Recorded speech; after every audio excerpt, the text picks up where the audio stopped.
नमस्कार, आप देख रहे हैं न्यूज़ पीआर। रियासना आपके साथ है। हमारे साथ मौजूद हैं हमारे सहयोगी रंजीत झा। बिहार में कोरोना अपना पैर पसार चुका है। जी हाँ, हम कहेंगे पसार चुका है। बुरी तरीके से लोग संक्रमित हो रहे हैं और इस पर काबू नहीं पाया जा रहा है। नेताओं की बात करेंगे हम। सभी नेता अपने अपने घरों को जा चुके हैं, यानी कि शिविर में सुरक्षित हो चुके हैं। जी हाँ, नेता नगरी खाली हो चुकी है। बात करते हैं हम अगर सीएम नीतीश की। आज कोविड वैक्सीन लेने के बाद उन्होंने कहा कि 17 तारीख को हमारी सर्वदलीय बैठक है और उन्होंने यह संकेत दिया कि शायद बिहार में कुछ बड़े स्टेप्स लिए जा सकते हैं, शायद लॉकडाउन या लॉकडाउन जैसा ही कुछ अलग, कुछ दूसरा। ऐसे में सवाल ये उठता है कि वो नेता लोग जो चुनाव के समय, कोरोना के समय ही चुनाव हुआ है, हमारा यह क्या कहूँ सौभाग्य है कि कोरोना के समय ही चुनाव हुआ है और चुनाव में हमने देखा कि किस तरीके से सभी नेता, सभी जनता के पास जाते हैं, सभी जनप्रतिनिधि जितने भी हैं और वोट मांगते हैं। उस समय भी कोरोना था, अभी भी कोरोना है, लेकिन अभी सब दुबक चुके हैं, सब अपने अपने घरों में सुरक्षित हो चुके हैं। कई मामले सामने आए हैं जहां हमने देखा कि, और सबसे अहम बात यह है कि सभी अभी सोशल मीडिया पर एक्टिव है, सोशल मीडिया पर फुल एक्टिव है। बट सवाल ये उठता है कि अपने अपने मतलब नेता नगरी को खाली कर सब जा चुके हैं, तो हम इसे क्या समझे कि क्या उन्हें जनता की फिक्र नहीं है? क्या सिर्फ वोट ही उनका मकसद है, सिर्फ सत्ता पाना ही उनका मकसद है? सबसे बड़ी बात रिया कि जो आपने कहा कि ये लोग अपने अपने घर में जा चुके हैं, सबसे सोचने वाली बात यही है कि इनकी ज़रूरतें पूरी हो गई हैं। इनकी ज़रूरत बस उतनी रहती है कि जब चुनाव हो जाए तो जनता हमें कैसे भी वोट कर दे। वोट हो जाने के बाद इनकी मांग खत्म। अब ये अपने घर में, अब ज़रूरत पड़ती है जनता को, अपने जनप्रतिनिधि की, जिसे हमने चुना है, वो हमारे लिए क्या करेंगे। तो कोरोना का काल चल रहा है, आपने अपडेट्स भी दिए हैं, कितने सारे लोग कोरोना पीड़ित हो रहे हैं, कई नेता भी कोरोना पीड़ित हुए हैं। बजट सत्र खत्म हो गया और पटना में जिस हिसाब से बजट सत्र के बाद भी नेता लोग दिखाई पड़ते थे, छोटे से बड़े नेता तक माइक लेकर के घूमते फिरते पत्रकार उनसे बाइट लेने पहुंच जाते थे कि जवाब दीजिए, इस मुद्दे पे बोलना है, उस पर हमला करना है, अपनी राजनीति साधनी है। तो नेता तो दिखाई पड़ते थे, लेकिन जैसे ही कोरोना की दूसरी लहर बिहार में बढ़ी है, तमाम नेता को भवन में चले गए, अपने अपने क्षेत्र में चले गए और क्षेत्र में जा कर के अपने घर में दुबक गए। क्यों? जनता ने आपको क्यों चुना था? किस काम के लिए चुना था? कि आप विपत्ति के समय या जन सुविधा को लेकर के आप काम करें, विपत्ति में आप उनकी मदद करने को आएँ।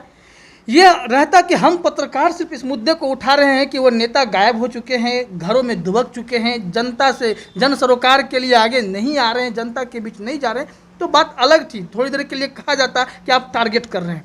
लेकिन आज विधानसभा के स्पीकर विजय सिन्हा ने ये अपील की है कि हमें डर लग रहा है, हम लोग भय में हैं, हमारे परिवार के कई लोग कोरोना पीड़ित हो गए हैं, हमारे स्टाफ कोरोना पीड़ित हो गए हैं। आपको भी पता है कि विधान परिषद और विधानसभा के कई स्टाफ कोरोना पीड़ित हो गए हैं। आज भी 18 मिले हैं, 29 पहले कोरोना पीड़ित हो चुके थे। ऐसे में इतने सारे स्टाफ कोरोना पीड़ित हो गए, बिहार सरकार के मंत्री मदन सहनी कोरोना पीड़ित हो गए, तो डरने की बात तो है, डर तो फैलेगा ही। जब विधानसभा के स्पीकर विजय सिन्हा कहते हैं कि हमें डर लग रहा है, आम जनता को भी भय है। ऐसे में राज्य में ऑक्सीजन की कमी है, जो वेंटिलेटर की बात होती है वो भी कम है और बेड्स कम हैं, हॉस्पिटल के बेड फुल हैं। ऐसे में जनप्रतिनिधि से उन्होंने अपील किया है कि आप बाहर निकलें, आप जनता की मदद करें, कम से कम नहीं तो ऑक्सीजन की व्यवस्था करवा के रखें, अपने अपने क्षेत्र में जा कर के ये तमाम व्यवस्था करें। आखिर नहीं करेंगे तो कौन करेगा? हमने पहले भी कहा है, जिस हिसाब से पुलिसकर्मी, मीडियाकर्मी या डॉक्टर, नर्सेज ये कोरोना वॉरियर्स हैं, कोरोना योद्धा हैं, तो हमारे नेता को भी कोरोना योद्धा बनना ही पड़ेगा। अपनी जान बचाने के फिराक में ना रहें, क्योंकि जनता के पैसे पर आप भी चलते हैं, आपको भी सैलरी दी जाती है। आप जनता का वोट लेकर के जब विधानसभा में, विधान परिषद में जब जाते हैं तो वहाँ आप बोलने जाते हैं कि जनता के हक की बात हम करने आए हैं। तो फिर ऐसी परिस्थिति में आपकी चुप्पी, आपका दुबक जाना बड़ा सवाल खड़ा करता है। देश में इतनी स्थिति बिगड़ती जा रही है, 2 लाख से अधिक केसेस हो गए। इससे हम क्लियरली हम समझ सकते हैं ना, सीबीएसई जैसे एग्जाम्स जो कहा जाता है कि हमारी ज़िंदगी में पहला पड़ाव होता है 10वीं का एग्ज़ाम, 12वीं का एग्जाम कुछ बड़ा हुआ है तभी तो 10वीं के एग्जाम्स ही कैंसिल कर दिए गए हैं, 12वीं के एग्जाम्स पोस्टपोन किए गए हैं। तो ये कोई मामूली बात तो बिल्कुल भी नहीं है। प्रधानमंत्री नरेंद्र मोदी चिंतित हैं इस बात को लेकर, लेकिन वही हम दूसरी ओर भी चलेंगे। पता नहीं चुनाव इतना इम्पोर्टेंट है कि बंगाल में चुनाव करवाए जा रहे हैं, इस तरीके से रैलियां हुई है, भीड़ भड़ाके जैसी स्थिति बनी हुई है। और कई लोगों का कहना है, कई बुद्धिजीवी लोग, कई ऐसे लोग जो हमारे संपर्क में हैं और काफ़ी एक्सपीरियंस्ड पत्रकार भी हैं, उनका कहना है कि बस ये चुनाव की खत्म होने की देरी है। जैसे ही चुनाव खत्म होगा आप देख लीजिएगा, मई में फिर से गवर्नमेंट कुछ बड़ा स्टेप लेने जा रही है। बढ़िया बात यह है कि सरकार पिछले साल का सबक देख चुकी है। अगर हम इकोनॉमिकली जो है आर्थिक आधार पर हम अगर लॉकडाउन कर देते हैं, आर्थिक गतिविधियों को रोकने की कोशिश करते हैं, तो उसका खामियाजा पूरे देश को भुगतना पड़ता है। सबसे बड़ी बात यही है। तो निर्मला सीतारमण ने यह स्पष्ट किया कि हम आर्थिक आधार पर जो है लॉकडाउन नहीं कर सकते, गतिविधियों को नहीं रोक सकते हैं।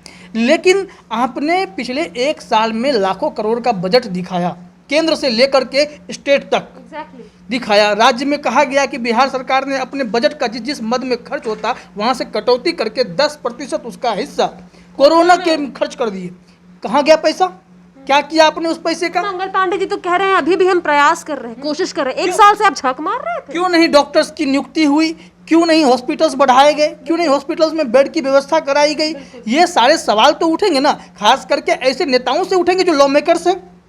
तो आप विधायक हैं, आपके पास कानून बनाने का अधिकार है, आपके पास बजट पास करने का अधिकार है, सब कुछ हक तो आपके पास है। तो जनता का हक मार के बैठे हैं आप, तो उस जनता को भी सवाल तो उठाना ही पड़ेगा ना कि आपने हमारे क्षेत्र में, आप हमारे क्षेत्र के विधायक हैं, आपने आइसोलेशन सेंटर बनाए कि नहीं, क्वारंटीन सेंटर बनाए कि नहीं, हमारे लिए हॉस्पिटल जो PHC है उसमें डॉक्टर्स हैं कि नहीं, नर्स हैं कि नहीं, ये सवाल कौन उठाएगा? आखिर जनता को उठाना ही पड़ेगा। अभी हम लोग चर्चा कर ही रहे थे कि जो मीम्स निकल रहे हैं कि हमने मंदिर मस्जिद के लिए वोट किया तो कहाँ से हमें अस्पताल मिलेंगे? जी, हमने कभी नौकरी के लिए वोट ही नहीं किया, हमने कभी अस्पताल के लिए वोट ही नहीं किया, स्कूल्स के लिए वोट ही नहीं किया। ये सत्य है। आप देख लीजिए, जितने भी लोग हमारे बिहार के लोग देख रहे हैं, आप किस बेसिस पे वोट देते हैं? बहुत कम ऐसे लोग होंगे जो इस बेसिस पे वोट देते हैं कि हमें अपने क्षेत्र में विकास चाहिए। शुरू में सब बोलते हैं और जैसे ही चुनाव आता है सब पलट जाते हैं कि मेरे जाति का है या फिर उसका है, इस धर्म का है या जो भी है, सबका अपना अपना है। तो उसी बेसिस पे आप लोग वोट देते हैं। उसके बाद में कहते हैं हमें विकास चाहिए। अगर इस बेसिस पे आप वोट दोगे तो आगे विकास आपको नहीं मिलेगा, क्योंकि उसी समय उस इंसान की मनसा समझ आ जाती है। जब आपको चंद रुपए देकर वो आपसे वोट खरीदता है, चंद कुछ खिला पिला देता है, एक मुर्गा और लिट्टी में आप मान जाते हैं, चिकन चावल में आप बिक जाते हैं। और ये सत्य है, और आप में से कई लोग इस बात से इत्तेफाक भी रखेंगे, जो लोग देख रहे हैं कि आपने भी ऐसा किया होगा या आप जानने वालों ने ऐसा किया होगा। देखिए रिया, बात यह है कि वाकई में ये सोचने वाली बात है कि हम नेता की चुनते हैं अपनी भलाई के लिए, लेकिन नेता अपनी भलाई करते हैं। अगर अस्पताल की बात कर ले, एम्स डेडिकेटेड VIPs के लिए। अब देखिए, कोई भी कोरोना पॉजिटिव होता है जो VIP लेवल का होता है, चाहे बड़े बड़े सीनियर ऑफिशियल्स हों, ब्यूरोक्रेट्स हों, चाहे ACS होम हो, एडिशनल चीफ सेक्रेटरी हों, या वित्त विभाग के प्रधान सचिव हों, या कोई भी ऐसा, या हाई कोर्ट के चीफ जस्टिस हों, ये सब कोरोना पीड़ित हुए, सब के लिए एम्स में सीटें बुक थी। ये लोग जब भी जाएंगे इनको सीटें मिल जाएंगी। लेकिन वो आम लोग क्या करें जिन्होंने पैसे खर्च किए, जिनके पास पैसे होते हुए भी इलाज नहीं करा पा रहे हैं, या जो बेहद गरीब है, जिसके पास पैसे नहीं है, जो हॉस्पिटल के बाहर दम तोड़ रहा है, उसके लिए सरकार कब सोचेगी? मंगलवार की घटना है, मंगल पांडे जी NMCH पधारे थे, वहाँ उनके स्वागत में सभी डॉक्टर्स अवेलेबल थे। एक विनोद जो कि पूर्व जवान भी रह चुके हैं, अब सोचिए ये बात है कि जब IAS ऑफिसर्स को एम्स में आप जगह दिलवा सकते हैं तो एक रिटायर्ड फौजी को आप जगह नहीं दिलवा सकते? ये सवाल मीडिया ने उठाए हैं, हमने भी उठाए, और ये ताज्जुब की बात है। मुझे समझ नहीं आता, मंगल पांडे वहाँ थे जब उस व्यक्ति की मृत्यु हुई, मंगल पांडे वहाँ तब भी थे जब उनका परिवार सीढ़ी पर बैठकर रो रहा था, वो मिलने तक नहीं गए। क्रूरता है, उन्हें सिर्फ वोट चाहिए। और ये आश्चर्य की बात है रिया कि स्वास्थ्य मंत्री वहाँ पे खड़े हैं, उनके आओ भगत में मेडिकल स्टाफ लगे पड़े हैं। क्या कोई मेडिकल स्टाफ इतना बड़ा कलेजा नहीं रखता था, इतना बड़ा दिल नहीं रखता था? 1.5 घंटे से धूप में मरीज को रखा गया। आप सोचिए, ऑलरेडी उनका टेम्परेचर हाई होगा, उन्हें सांस लेने में दिक्कत हो रही थी, एटलीस्ट ऑक्सीजन सिलेंडर लगा देते, एटलीस्ट इतना कर सकते थे आप। जो लोग उनके स्वागत में लगे थे, कोई ना कोई डॉक्टर तो उनसे मिल रहा होगा ना, उनके साथ होगा। वही डॉक्टर अगर इनके पास आ जाता, शायद कुछ देर कुछ हो सकता था, शायद स्थिति सुधर सकती थी। लेकिन नहीं, कुछ नहीं हुआ, वो चले गए।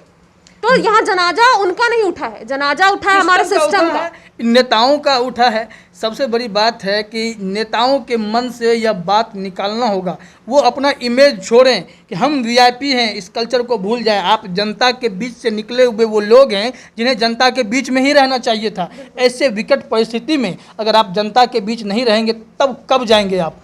अभी लोग मर रहे हैं, आम जनता के लिए सोचने वाला कोई नहीं है। सब्जी मंडी से लेकर के आप कहीं भी जाएं, हर जगह आपको भीड़ दिखाई पड़ेगी। आप टाइम ड्यूरेशन लिमिट कर देंगे, उससे भीड़ कंट्रोल तो नहीं होगी ना। 7 बजे आपने किया, मेरा मानना तो ये है रिया कि अगर आपने 7 बजे कर दिया कि लिमिटेड 7 बजे तक ही चीज़ें मिलनी है, तो उस 5 से 7 के बीच में इतनी भीड़ होगी कि उसको कौन कंट्रोल करेगा? और अगर आपको कंट्रोल करवाना है तो उसके अलग भी उपाय हैं। आपके पास बिहार में कितने सारे दारोगा हैं, कितने सारे पुलिस ऑफिसर्स हैं, अलॉट कीजिए सबको भीड़ पे कंट्रोल करवाइए, थोड़ा सोशल डिस्टेंसिंग मेंटेन करवाइए। अगर ठीक है, लोगों की भी इसमें गलती है कि लोग सुनते नहीं हैं, लेकिन अगर हम किसी एक स्पेसिफिक जगह रह रहे हैं, यहाँ पर एरिया की बहुत प्रॉब्लम है, छोटे एरिया में बहुत सारे लोग रहते हैं क्योंकि भाई पैसे की कमी है। बिहार के लोग गरीब हैं, बिल्कुल गरीब हैं, बहुत सारे लोग गरीब हैं, उन्हें रहना होता है एक ऐसी जगह पे, वो रहते हैं ऐसी जगह पे ऑप्ट करते हैं जहाँ पे भाड़ा कम लगे। अब वो ऐसी जगह रहते हैं और वहाँ पे भीड़ ऑटोमेटिकली लगना ही लगना है। ऐसे में उन्हें सामान कुछ लेना है तो उसी स्पेसिफिक जगह पे जाएंगे ना, उनकी भी मजबूरी है। तो प्रशासन को चाहिए था कि यहाँ पर आप अलॉट करवा कर थोड़ा कंट्रोल करवा सकते थे, सोशल डिस्टेंसिंग मेंटेन करवा लेते या कुछ और चीज़ें अपना लेते कि इतने ब्लॉक के लोग इतने बजे आएंगे, इतने ब्लॉक के लोग इतने बजे आएंगे, जैसे पिछली बार दिल्ली में हुआ था। हम इतना समझते हैं कि आपके पास 1 साल का वक्त था और आप बीमारी को समझ चुके थे कि यह बीमारी जो है बेहद खतरनाक है, यह खत्म नहीं हुई है यह बीमारी। आपने मास्क लगाने की अपील तो कर दी, लेकिन आप अपने स्तर से व्यवस्था करने में चूक गए। आपने उन बजट के पैसों का क्या किया, जरा उसका हिसाब दे दीजिए कि क्या अरबों रुपए का बंदर बांट हो गया कोरोना के नाम पर पिछले साल? अगर नहीं हुआ है तो वह पैसा कहाँ है? क्यों नहीं आपने हर एक क्षेत्र में प्रखंड स्तर पर, ब्लॉक स्तर पर, जिला स्तर पर आपने उतनी व्यवस्था क्यों नहीं कर दी कि ये पूरी भीड़ टूट करके पटना पहुंच रही है? आम लोगों की सुरक्षा के लिए आपने तो कुछ किया ही नहीं, तो फिर जनप्रतिनिधि को लोग दौरा के सवाल क्यों नहीं पूछें? नीतीश जी के गृह जिले की बात करते हैं, नालंदा, बिहार शरीफ, क्या हुआ है वहाँ भी है कि कहा गया कि वैक्सीनेशन का काम चल रहा था, वहाँ पे डोज ही खत्म हो गया, लोग लाइन में खड़े हैं। तो ऐसे में क्या होगा? जो टेस्टिंग किट खत्म हो गए, वहाँ पे खत्म हो गए, हाँ, टेस्टिंग किट भी खत्म हो गए। तो आप समझ सकते हैं कि आप एक तरफ कह रहे हैं कि हमने टेस्टिंग बढ़ाने के निर्देश दे दिए हैं, बहुत लाखों आप टेस्ट करें, लेकिन स्थिति ये है कि आपके कई सेंटर पर टेस्टिंग किट कम पड़ जाते हैं क्योंकि 12 करोड़ की आबादी है और इसमें कई लोग ऐसे हैं जो जाँच नहीं करा पा रहे हैं। वैक्सीनेशन की जहाँ तक बात करते हैं, आपने एज ग्रुप जिस हिसाब से फिक्स किया है, उस ऑर्डर में जो लोग आ रहे हैं उसमें भी कई लोग डरे हुए हैं जो नहीं ले पा रहे हैं, क्योंकि कुछ लोग तो वैक्सीनेशन के बाद कोरोना पीड़ित हो गए। बिल्कुल, अभी योगी आदित्यनाथ भी तो वैक्सीन ले चुके थे, फर्स्ट डोज। तो प्लस और भी तो फैक्टर्स हैं, 45 प्लस वालों को ही वैक्सीन मिला है और सेकेंड वेव इज अफेक्टिंग जो 20 से 50 साल के बीच में सबसे ज़्यादा उन्हें अफेक्ट कर रहे हैं और नहीं बच रहे हैं लोग 5 दिन से ज़्यादा। सबसे बड़ी बात है कि इस बीमारी में सिम्टम्स का भी पता तो नहीं चल पाता कि आपको अगर सर्दी खांसी नहीं भी है, बुखार नहीं भी है, तब भी आप कोरोना पीड़ित हो सकते हैं अगर आप जांच करवा लें तो। अभी भी आप रेलवे स्टेशनों पर जाएंगे, जिस हिसाब से व्यवस्थाओं की बात की जाती है वहाँ अव्यवस्था दिखेगी आपको। बिल्कुल, इसका एग्जाम्पल बहुत ही क्लियर है। पटना जंक्शन आप जाएंगे, राजेंद्र नगर जाएंगे, यहाँ 2 जगह आपके टेस्ट वेस्ट और ऑल की बातें कही जाएंगी। दानापुर स्टेशन पर क्या हाल है?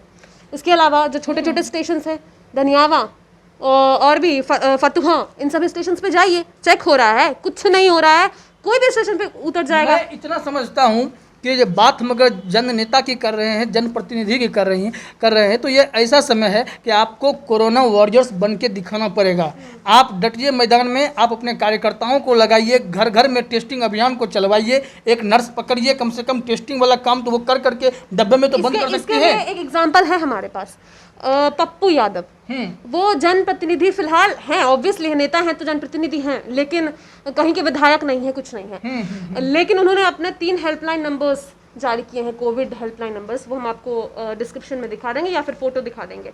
तो पप्पू यादव ने ये 3 हेल्पलाइन नंबर्स ऐड किया। अगर ऐसे ऐसे और भी नेता होते, सभी नेताओं ने ऐसा कुछ किया होता तो शायद सिचुएशन कंट्रोल में होता। वो अपने अपने क्षेत्रों में शिविर लगवा देते, वहाँ पे सिचुएशन अलग अलग कंट्रोल हो सकता है। ऐसा तो नहीं है कि आप ऐसे ही विधायक बन गए, आपका कुछ तो पकड़ होगा, ऐसे ही तो आपके पास नहीं होगा। अगर कोई आपके क्षेत्र में इशू है तो आप आगे उसे बता सकते हैं। विधानसभा स्पीकर विजय सिन्हा ने स्पष्ट तौर पे कहा है, अपील की है कि जो भी जन नेता हैं, जनप्रतिनिधि हैं, समाज सेवी हैं, कम से कम आप लोग आगे आए और बड़ा दिल दिखाएं, आम लोगों की मदद करें। खास करके आम लोग वैसे जिनके पास कोई साधन नहीं है, वो जाए तो जाए कहाँ। अभी तो हमने देखा कई ऐसे रिपोर्ट सामने आ रहे हैं, बड़े से बड़े लोग बड़ा से बड़ा पैरवी लगवा रहे हैं, बावजूद इसके उनको ज़रूरी चीज़ें मुहैया नहीं हो रही हैं, हॉस्पिटल में बेड्स उन्हें भी नहीं मिल पा रहे हैं। तो ये चीज़ कैसे कंट्रोल हो, क्योंकि जो होना था, जो डैमेज होना था वो तो सरकार कर चुकी है। बजट का पैसा जो है कहाँ का कहाँ चला गया, और सुरक्षा के नाम पर, स्वास्थ्य के नाम पर हमें कुछ नहीं मिला है। लेकिन ऐसी स्थिति में ये लोग जिनके पास पैसा है, जो अमीर हैं, जो जनसेवक हैं, वो सामने आए, व्यवस्था कराएं। किन्हीं को ऑक्सीजन की कमी है, ऑक्सीजन दें, किन्हीं को आर्थिक मदद की ज़रूरत है, उन्हें आर्थिक मदद दें। तो नेता तो चुपचाप निकल गए, बजट सत्र खत्म हो गया, उसके बाद जो गायब हुए तो गायब हुए। आपको भी जब पता है कि जदयू का दफ्तर बंद हो गया, आरजेडी का दफ्तर बंद हो गया, कांग्रेस के प्रदेश अध्यक्ष, प्रदेश प्रभारी कोरोना पॉजिटिव हैं। तो तमाम ऐसे लोग जो कोरोना से पीड़ित हो रहे हैं, चलिए आप लोग तो निकल गए सुरक्षा में, लेकिन आपके जो नेता, जनप्रतिनिधि हैं, जिस क्षेत्र के विधायक हैं, जिस क्षेत्र में सांसद हैं, उन लोगों को सामने आना ही होगा और जनता उनसे सवाल हमेशा करेगी। हो सकता है आने वाले दिनों में अगर जनता ने सवाल करना शुरू नहीं किया तो समझिए कि उनके लिए ही सामत आने वाली है। ये नेता कब बदलेंगे, कब सोच बदलेंगे, ये बड़ा सवाल छोड़ जाएगा लोगों के ऊपर। और एक और बात हम जरूर कहना चाहेंगे कि बंगाल इलेक्शन होना और उत्तर प्रदेश में कुंभ मेला होना बहुत बड़ा एग्जाम्पल है इस बात का कि नेताओं को सिर्फ और सिर्फ वोट चाहिए और कुछ नहीं। आपकी ज़िंदगी से उन्हें कोई फ़र्क नहीं पड़ता, उन्हें जनता में क्या हो उसके बाद उससे कोई फ़र्क नहीं पड़ता। फिर से चुनाव आएगा, फिर से वो अपनी बातों को रखेंगे कि हमने ये किया, हमने वो किया, और फिर से आप उन्हें वोट करेंगे और फिर से आपका यही हश्र होगा। तो ये गलती दोहरानी नहीं है। हमें समझ जाना चाहिए कि अब हम ही हैं और कोई नहीं है हमारे लिए। तो आम लोगों की जो मौतें होती हैं, सरकार आंकड़ा छुपाने की कोशिश करती है। 5000 के आसपास बिहार में पहुंच चुके हैं, मौतों का भी सिलसिला लगातार जारी है। लेकिन हमने एक वीडियो रिपोर्ट में आपको बताया है, हकीकत जानना हो तो आप शवदाह गृह के पास जाइए, जितनी लाशें जल रही होती हैं, अब गिनकर बताइएगा क्या रिपोर्ट से मैच होता है क्या? इतने डेड बॉडीज आ कहाँ से रहे हैं, कौन है जिम्मेदार? क्या आंकड़े छुपा करके लोगों को गुमराह करने की कोशिश हो रही है? लोगों की जानें अगर जा रही हैं, आम लोगों को आप सच्चाई नहीं बताएंगे, वो तो भीड़ में निकलेंगे ही, वो तो अपनी ज़िंदगी की जद्दोजहद करेंगे ही, संभलेंगे कैसे? आपके ही बातों से संभलेंगे। करे गाइडलाइन से आप पीट सकते हैं, उन्हें डरा सकते हैं, लेकिन वास्तविकता भी बताते रहिए ताकि लोग जो है इस महामारी से बचने के लिए अपने आप को सुरक्षित कर सकें। चूँकि आपके पास न डॉक्टर्स हैं, न नर्स है, न अस्पताल है, न क्वारंटीन सेंटर है, न आइसोलेशन सेंटर है। आदमी जाएंगे तो कहाँ जाएंगे? तो आम आदमी को भगवान भरोसे छोड़ने से अच्छा है वो खुद के भरोसे रहे। बिल्कुल। तो आगे है कुआं, पीछे है खाई, बचकर रह जाइए अब, क्योंकि ज़रूरत है कि संभल जाएं आप, क्योंकि अब सिचुएशन बहुत ही गंभीर हो चुका है। फिलहाल इस वीडियो में इतना ही। अपना ख्याल रखें, अपने परिवार वालों का ख्याल रखें, ज़रूरत हो तभी घर से बाहर निकलें। धन्यवाद।